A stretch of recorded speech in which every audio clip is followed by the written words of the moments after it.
मेरी शादी 10 साल पहले चिरंजीवी नेणावा साहू जो दिल्ली गेट निवासी है उनके पुत्र महेंद्र साहू से हुई थी। 10 साल से हम यहीं दिल्ली गेट पे रह रहे हैं। अभी साल भर से मेरे हस्बैंड का किसी और अन्य औरत के साथ अफेयर चल रहा है जिसका नाम सोमा साहू है। वो भी हमारी कास्ट की ही है। उसके पति का नाम भी महेंद्र साहू है और उसके चक्कर में मेरे हस्बैंड ने और मेरे सास ससुर ने और मेरी चारों नंदों ने मिलके मुझे बहुत परेशान किया। घर से निकालने के लिए बार बार टॉर्चर किया गया। बोले या तो यहाँ पे आत्महत्या कर ले, यहाँ घर से निकल जा। लास्ट में दिसंबर महीने में मुझे मेरे हस्बैंड ने इतना मारा कि मेरी उंगली फ्रैक्चर हो गई। उसके बाद भी मैं घर छोड़ के नहीं गई। तो मार्च में होली के तीसरे दिन मेरे को मेरे पति ने इतनी गंदी गंदी गाली गलौज के साथ में मेरे बच्चों के सामने मारने की, मेरे बच्चों को और मेरे को दोनों को मारने, हम तीनों को मारने की कोशिश की और जिसमें मेरे सास ससुर और वो सोमा साहू सब शामिल है। और उस दिन से मैं घर से बाहर निकली हूँ पुलिस कंप्लेंट लिखवाने के लिए। तो मैं अभी तक मेरे घर से बाहर ही हूँ। मैं घर से बाहर मतलब मेरे मम्मी पापा के यही है। और मैं धान मंडी थाने में चक्कर काट रही हूँ। महिला थाने में मैंने कंप्लेंट लिखवाई उनके खिलाफ़।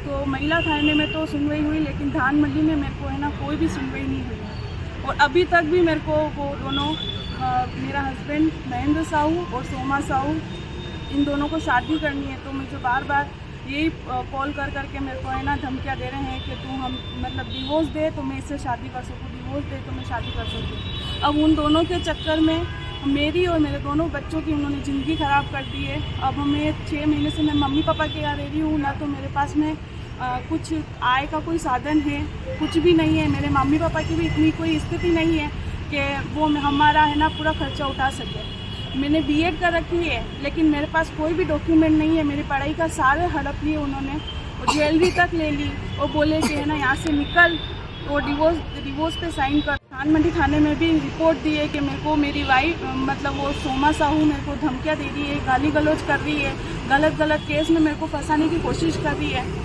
तो वहाँ की जो मैडम है रुकेश मैडम, उसने उल्टा मेरे को फंसाने की कोशिश करी और उल्टा मुझे एक शब्द नहीं बोलने दे रही। उस लड़की ने मेरे साथ मारपीट करने की कोशिश करी। मेरे को वहाँ पे पुलिस वालों के सामने और मेरे समाज के जो थे उनके सबके सामने उसने मेरे को इतनी धमकियाँ दी, मारने की थी कि अब तू बाहर निकल, देख तेरे पति के साथ तो मैं रहूँगी। इतनी गंदी वो मेरे को बोली है।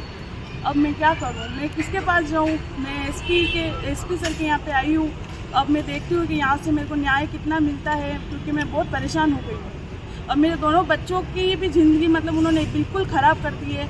वो उसकी बच्ची को लेके घूम रहा है, बोल रहे ये मेरी बच्ची है। वो दोनों मेरे बच्चे नहीं हैं। अब ये मेरे दोनों बच्चे हैं, इन दोनों को लेके मैं कहाँ जाऊँ, मुझे कुछ भी समझ में नहीं आ रहा है। और किसी ने भी मेरे समाज वालों को भी मैंने 3 महीने हो गए, मैंने उनके सामने भी इतनी मतलब मिन्नतें करी है कि कुछ तो करो सर, मैं बहुत परेशान हूँ, मेरे पास कुछ भी नहीं है, मेरे बच्चों की पढ़ाई सब बेकार जा रही है, आप कुछ तो मदद करो। लेकिन अभी तक कोई मतलब न्याय नहीं मिला है मेरे को। अभी तक बोले कि हाँ अगली मीटिंग रखते हैं, उसमें देखते हैं, अगली मीटिंग रखते हैं। और उस लड़की ने मेरे को इतनी गाली गलौज करी है मेरे बच्चों को और मेरे को कि आप सोच भी नहीं सकते हो। मैं बहुत फंस गई हूँ। आप मेरे बच्चों से भी पूछ सकते हो कि मेरे हस्बैंड किस तरीके से हमारे साथ व्यवहार करते थे। आप इनसे भी पूछ सकते हो, बच्चों से भी। वो अपना ज्ञापन लाए ना देने के